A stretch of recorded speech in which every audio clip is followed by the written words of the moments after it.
वो wrong number निकला है। इन कवानीन में अमेंडमेंट आरिफ अलवी साहब कहते हैं कि मैंने तो एग्री नहीं किया था। आपने नहीं किया था तो डिसएग्री आपने किधर किया था? वो कानून उस वक्त बनाया गया जब आरिफ अलवी हज पे गए थे। और हमारे, मैं जाती तौर पे समझता हूँ कि पाकिस्तान तहरीक इंसाफ से उसका पता साफ हो चुका है। आरिफ अलवी के बेटे के ने टिकट के लिए अप्लाई किया था। मैंने उसके बेटे को टिकट, जी नवाज शरीफ जो है वो काजी फायजीसा साहब के दोस्त हैं। साफ नजर आ रहा है कि सुप्रीम कोर्ट के चीफ जस्टिस साहब भी नहीं चाहते थे कि पीटीआई जो है या इनके वोटर जो है वो भले के लिए वोट डाल सके। नहीं, आपने एक दायरा बनाया था। हाँ, मैंने कहा डर बढ़ गया।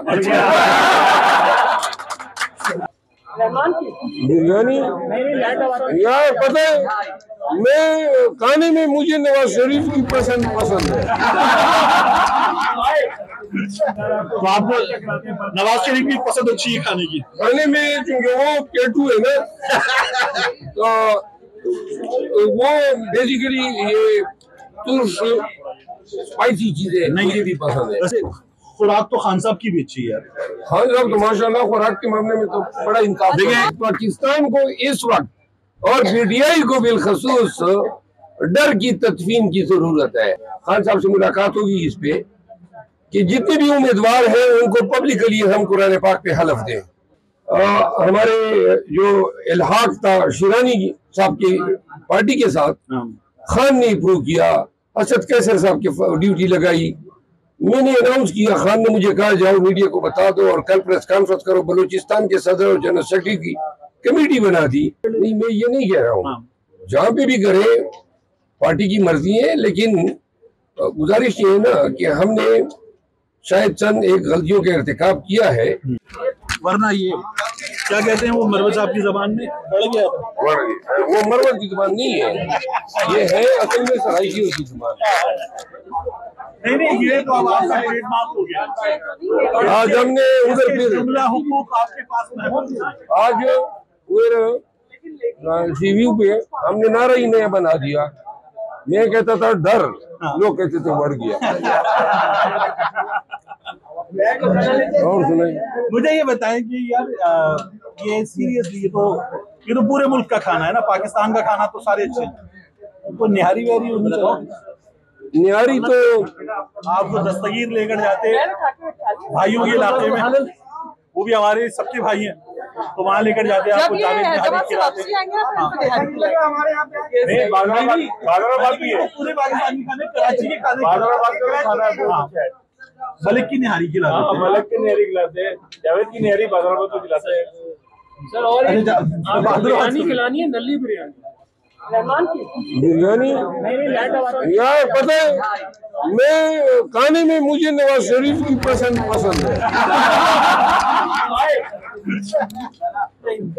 मुझे पाए अच्छे लगते हैं, सिरी पाए। अच्छा, हाँ सिरी पाए, हाँ सिरी। लेकिन ये सेहत तो सिरी पाए वाली नहीं है। नहीं, मैं सिरी पाए वगैरह से नहीं कहता हूँ, लेकिन मतलब ये कि अगर मेरी चॉइस का कोई खाना है तो वो सिरी पाए। तो आपको नवाज शरीफ की पसंद अच्छी है खाने की? खाने में क्योंकि वो पेटू है ना, तो वो बेसिकली ये तुर्क स्पाइसी चीजें मुझे भी पसंद है। वैसे खुराक तो खान साहब की भी अच्छी है। खान साहब तो माशाल्लाह खुराक के मामले में तो बड़ा इंसाफ। देखिए सुहेल वड़ाइच साहब जो है वो वाहिद सहाफी हैं, हर एक के पास खाना खाते हैं। खान साहब इंटरव्यू दे रहे थे और खान साहब खुद नाश्ता कर रहे थे। यही तो बात है हमारी। मतलब ये वो एक लतीफा सुना दूं आपको। एक नौशेरा के पास जब आप ट्रेन में सफर करते हैं ना और अटक में आते हैं, तो वहाँ पे मिक्स पैसेंजर होते हैं, पंजाबी और पश्तून। तो एक पश्तून जो था उसने अपना टिफिन निकाला, सामने पंजाबी बैठा हुआ था, उसको बोला भाई साहब आप भी खाएं। कहा नहीं तकल्लुफ न करो हमारे साथ। खुद भी खाया, उसको भी खिलाया। थोड़ी देर बाद पंजाबी ने टिफिन निकाला, पश्तून भी उधर उधर देख रहा है। पंजाबी ने खान की तरफ देखा, उसने कहा खान साहब इजाजत है। अच्छा, मैं तो 13 साल रहा लाहौर में, लेकिन लतीफों के अलावा मैं वहां गया चर्सी टिक्का, वहां बहुत लोगों ने कहा पैसे नहीं लेंगे। लाहौर में, पूरे पाकिस्तान में मेहमान नवाजी तो कमाल है।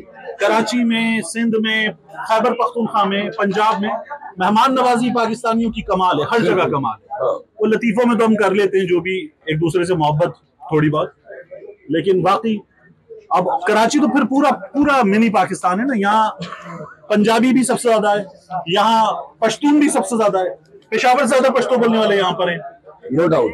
और वैसे उर्दू बोलने वालों का तो ये शहर है, कायदे आजम का शहर है, तो मजेदार चीज है। तो मुझे ये बताएं, आज जिनके लिए आप आए थे वो कहाँ थे? मैंने आज उधर सिविल में और फिर बाद में महेसर हाउस में भी ये बात मैंने कही।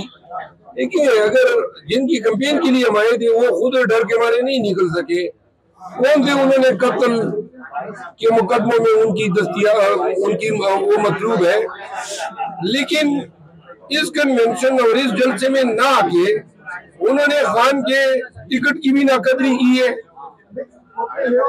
हमारी भी नाकदरी की है, पाकिस्तान तहरीक इंसाफ के एतमाद को पामाल किया है। और मुझे बहुत दुख इसलिए हुआ कि यही तो वक्त है लीडर को अपनी लीडरी दिखाने का। जब आप बुज़दिल है तो टिकट क्यों मांगा? इतने डर रहे हो भाई कोई आसमान गिर जाता। मुझे तो ये बताया गया था कि यहाँ पे जलसे में, कन्वेंशन में पार्टी के जो उम्मीदवार हैं, हर एक उम्मीदवार 4-4, 5-5 हजार वर्कर और लोगों को लाएगा। अच्छा, वो सिरे से खुद ही नहीं आए। ये जो आज का जलसा था ये पीटीआई यूथ की रहीन मिन्नत है। यूथ ने बेसिकली मुझे रैली पे इनवाइट किया, उनकी रैली को लेके जब हम वहां पे आए, वरना पुलिस इतनी थी कि इन्होंने 1500 लोगों को फिर छोड़ना ही नहीं था। आप ये देखिए, ये जो नौजवान है तहमास, उसका तो अपना, ये बेचारा अपने मोबाइल से महरूम हो गया, जिसका 5 लाख रुपए का नुकसान हो गया। क्या कमाल का आदमी है तहमास। उसने ये मेरे साथ जब हम महेसर हाउस में हम जा रहे थे, तो महेसर हाउस के वहाँ पे जो SHO है वो कोई पश्तून था, उसने मुझे कॉल की। उसने कहा जी आप आ रहे हैं तो आपको सोचना चाहिए, क्योंकि हम इस कन्वेंशन की क्योंकि इजाजत नहीं ली गई है तो हम इसको होल्ड करने नहीं देंगे। नहीं तो प्राइवेट प्रॉपर्टी पे भी इजाजत चाहिए। क्या इजाजत चाहिए, बदमाशी है। तो मैंने उस SHO को कहा, मैंने कहा हजरत आप मुझे फोन करने की बजाय वही करें जो आपको अफसरान आपको कहते हैं, मैं वही करूंगा जो मैंने अपने लोगों को कहा, मैं कन्वेंशन पे आऊंगा। फिर उन्होंने कहा जी कि ये तो 500-600 पुलिस वाले आ गए, ये बहुत ज्यादा तादाद में नफरी आई थी और इन्हें हमारे 20 वर्करों को बहुत ज्यादा मारा है। तो मैं बैठ गया और मैंने कहा यार अगर इनकी इस नफरी के डर की वजह से हम नहीं जाते हैं तो हम में और उनमें क्या फर्क हुआ। तो मैंने फिर तहैया किया कि चाहे कुछ भी हो जाए मुझे गिरफ्तार कर लेते या मार पीट कर। तो वहां पे पश्तूनों के होटल थे, तो मैं होटलों पे फिरने लगा और पश्तूनों को मैंने कहा कि भाई तुम लोगों ने मेरे साथ जाना है। वो आम लोग जो थे ना वो उठे, मोटरसाइकिल स्टार्ट की, ये बरखुरदार मेरे साथ था। उस वक्त इसने नारे लगाए और वो जो रैली हमने बनाई ना, आगे से तो पुलिस वाले और इंफॉर्मेशन और स्पेशल ब्रांच और ये सारे थे, उन्होंने कहा जी ये तो आ रहे हैं हर हालत में। तो यूं महेसर हाउस जब हम पहुंचे तो पुलिस जो है इसने अफियत इसी में समझी कि हमें रास्ता दे दे। तो वहां पर भी डर जो है ना, देखिए डर अगर हम डरे नहीं, आपने एक नारा बनाया था। हाँ, मैंने कहा डर बढ़ गया। अच्छा। देखो पाकिस्तान को इस वक्त और पीटीआई को बिलखसूस डर की तदफीन की जरूरत है। डर की तदफीन, डर जो है ना ये आपके अपने दिमाग की एक कैफियत है जो लोग अपने ऊपर तारी कर लेते हैं। वो जी फलां के साथ ये हो गया, फलां अंदर चला गया, फलां पे पर्चा हो गया, फलां जो है उसके घर पे छापा हो गया। कमबख्तो ये होने दो, लेकिन अपनी खुदी को भी तो बुलंद करना है ना। आप किस तरह मतलब सीना तान के चल सकते हैं जब आप इन हथकंडों से डरेंगे। यही चीजें हमारे साथ भी हुई। मुझे एक और चीज बताएं, हालात बड़े बुरे हैं तो मायूसी बढ़ती है, लेकिन आप में मायूसी नजर नहीं आती। नहीं, हालात तो बुरे नहीं है। देखिए यही तो बात मैं पीटीआई को भी कहना चाहता हूँ। हालात जो है हमने इससे बदरजा बुरे हालात जो है 2008 से लेकर 2013 तक भुगते हैं। और वहां पे तो कोई वैल्यू नहीं था इंसानी जान की। जो पीटीआई के साथ आजकल हो रहा है, मकाफात अमल होगा, और वो इस तरह होगा कि इन्होंने अपने इन्हीं हथकंडों के जरिए जो लोग हमें पसंद नहीं करते थे या खान को पसंद नहीं करते थे, वो भी अब हमें मजलूम समझते हुए हमारे साथ हो गए। देखिए, इनका ख्याल ये है कि हमने हर हालत में पीटीआई को जिस भी तरीके से हो इलेक्शन होने से पहले नुकसान पहुंचाना है। ये कागजात छीनना, ये अगवा करना, ये पार्टी तोड़ना, ये अगवा बनाए प्रेस कॉन्फ्रेंस, और ये चापे FIR, ये नजरबंदियां, इसका मकसद ये था कि पीटीआई के लोग जुर्रत न कर सके। हमने अब इनकी दुखती रख पे हाथ रखा हुआ है। केपी उठा, आप सब ने देखा, पूरी कौम ने देखा। इब्तिदा में लोग डर रहे थे। कराची में आज हमने आगाज किया है, और इंशाल्लाह कल हैदराबाद में भी होगा। आइंदा जब कराची में आऊंगा इलेक्शन से चंद अय्याम कबल, तो बाग़ जना जलसा है जी, बाग़ जना में हमारा जलसा है, और फिर वो ऐसा जलसा होगा कि पूरी कराची उमड़ आएगी। तो अच्छा, मुझे ये बताएं कि एक डर, ये अब बड़ा टेक्निकल और बड़ा रेलेवेंट सवाल है इस सिचुएशन में। एक डर ये है कि ठीक है, ये अपनी अपनी जगह बैंगन वाला, कैलकुलेटर वाला, हारमोनियम वाला बंदा, अंगूठी वाला जीत जाएगा, लेकिन उसके बाद इन लोगों को उठाएंगे धौंस धमकी धांधली पैसा, और कहेंगे वो जो कद्दू है या टिंडा है उसको वोट दे दो वजीर आजम का। तब अगर ये कहेंगे तो तब उसको कैसे रोका जाएगा, क्योंकि फिर तो फ्लोर क्रॉसिंग भी नहीं लगेगी ना। वो टिंडा नहीं है, कद्दू है, जिसके लिए वो वोट मांगेंगे। लेकिन इसका हल है। पहली बात तो ये है। अच्छा, ये मैंने तस्हीक के जुमरे में नहीं कहा, क्योंकि बहुत से लोग कह रहे हैं इलेक्शन कमीशन भी मजाक उड़ा रहा है, किसी को बैंगन, किसी को लौकी, किसी को भिंडी दे दी। तो मैंने इसलिए पूछा। आपकी बात मैं नहीं कर रहा, कोई भी सब्जी है, मैं अपनी बात कर रहा हूँ। गुजारिश ये है, सबसे पहली बात तो ये है कि हम ये रिकमेंड करेंगे, खान साहब से मुलाकात होगी इस पे, कि जितने भी उम्मीदवार हैं उनको पब्लिकली हम कुरान पाक पे हलफ दें कि जलसों में जाएंगे और पहले हलफ उठाएंगे कि जी मैं पार्टी के साथ रहूंगा, वफादार रहूंगा, और चाहे कुछ भी हो। दूसरी बात यह है कि हमारी बहुत सारी गलतियां भी है कि आज हमसे बैठ चला गया। देखिए, हम अपनी चीजों को डिफेंड कर सकते थे, हमसे गलतियां हुई। हमारे जो इल्हाक था शिरानी साहब की पार्टी के साथ, खान ने अप्रूव किया, असद कैसर साहब की ड्यूटी लगाई, मैंने अनाउंस किया, खान ने मुझे कहा जाओ मीडिया को बता दो और कल प्रेस कॉन्फ्रेंस करो। बलूचिस्तान के सदर और जनरल सेक्रेटरी की कमेटी बना दी, तो लिहाजा वो इल्हाक क्यों कर नहीं हुआ। आज ये जो नजरियाती का चेयरमैन बैठा था, प्रेस कॉन्फ्रेंस कर रहा था, मजाल है कोई शिरानी साहब को ये तो कह देते। तो लिहाजा फिर दूसरी बात ये है कि ये जो इलेक्शन थे हमारे इंट्रा पार्टी इलेक्शन जो है 20 दिन थे हमारे पास।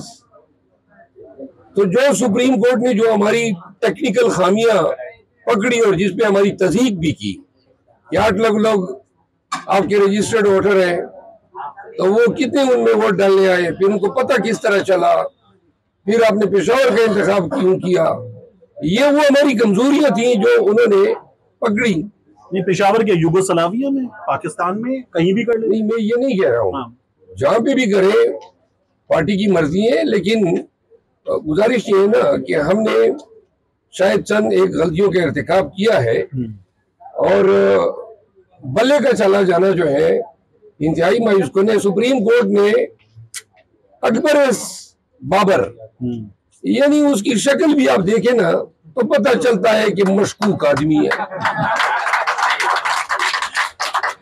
अब वो शख्स कहता है कि मैं चूंकि पार्टी का फाउंडिंग मेंबर था, बहुत सारे लोग पार्टी के फाउंडिंग मेंबर होते हैं, लेकिन पार्टी के साथ आप नहीं चलते रहे, अलग कर देते हैं या पार्टी अलग कर देती है। ये पीछे पड़ा हुआ है, अपनी पार्टी का निशान छीन रहा है, अगर वो हमारी पार्टी का है।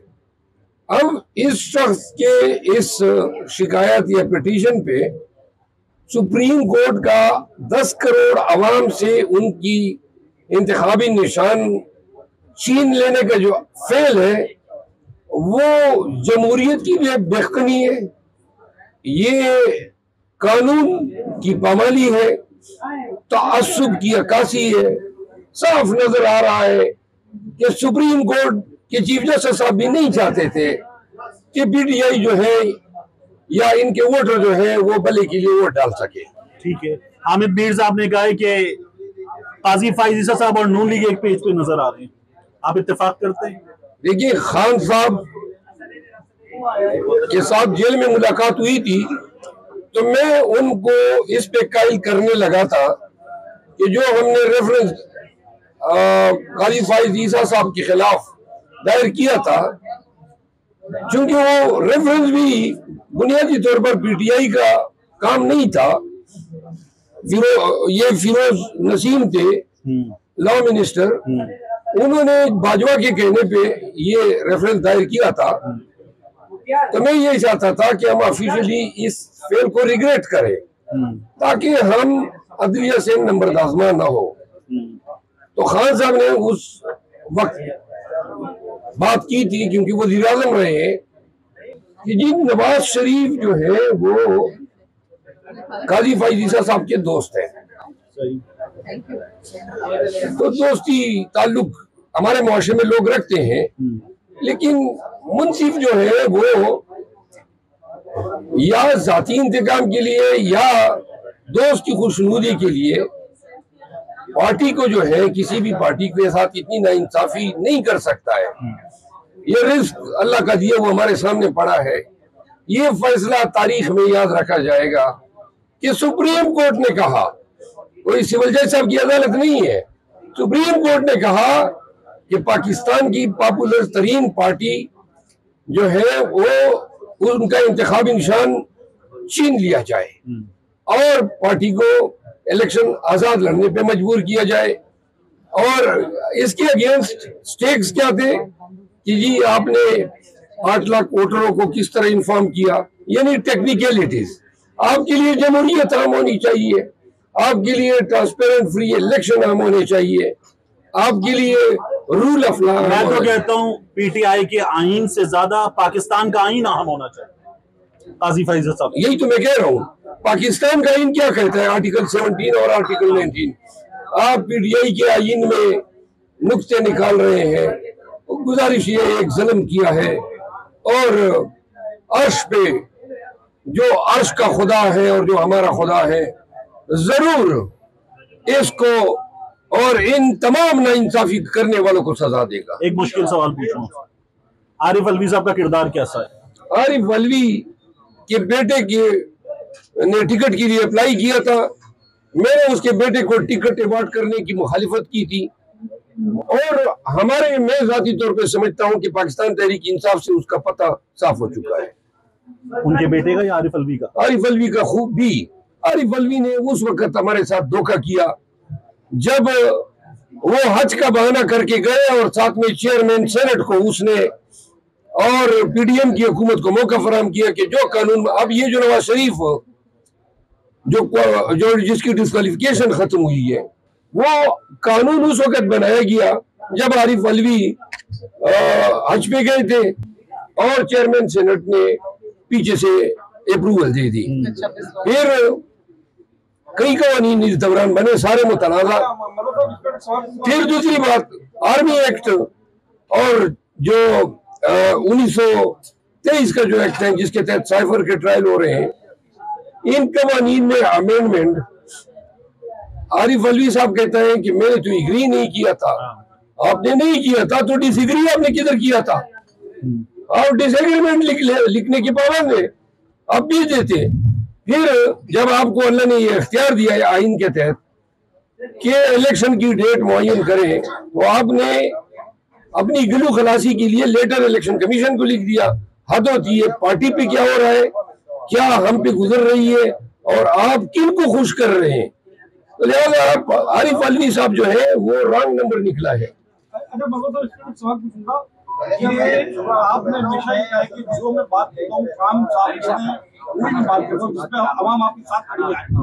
ये जो बात भैया के लिए कह रहे हैं, आप साथी राय या खान साहब की जो आवाज दे रहे हैं? देखिए, मैं खान साहब के साथ आरिफ अलवी के इशू पे 2-3 दफा बात हुई है। खान साहब ये समझता है, मेरे सामने खान साहब के अल्फाज हैं, वो समझते हैं कि आरिफ अलवी ने हमारे साथ ज्यादती की है। इन तमाम का खुलासा ये है। सही। अच्छा, आपके मेजबान जो है ना, वो थोड़ा सा इस कराची वाले मेजबान से भी नाराज थे। आप खाना खाएं और हम इंटरव्यू को यहाँ पर जो है वो रोक देते, रोक देंगे, फिर दोबारा करेंगे। नहीं, वी आर डन। तो खाना भी बढ़ गया। नहीं, खाना तो हमने खा लिया है, लेकिन आपको जमाने से मैं पसंद करता हूँ, चाहता हूँ आपको, और आपके साथ मोहब्बत है। आप एक नाम साफी है, सारी उम्र आपने एक जस्ट काज के लिए आपने पेन, कलम और जबान का इस्तेमाल किया है, तो आप जैसे लोगों के लिए हमारे दरवाजे हर वक्त खुले हैं। Thank you so much.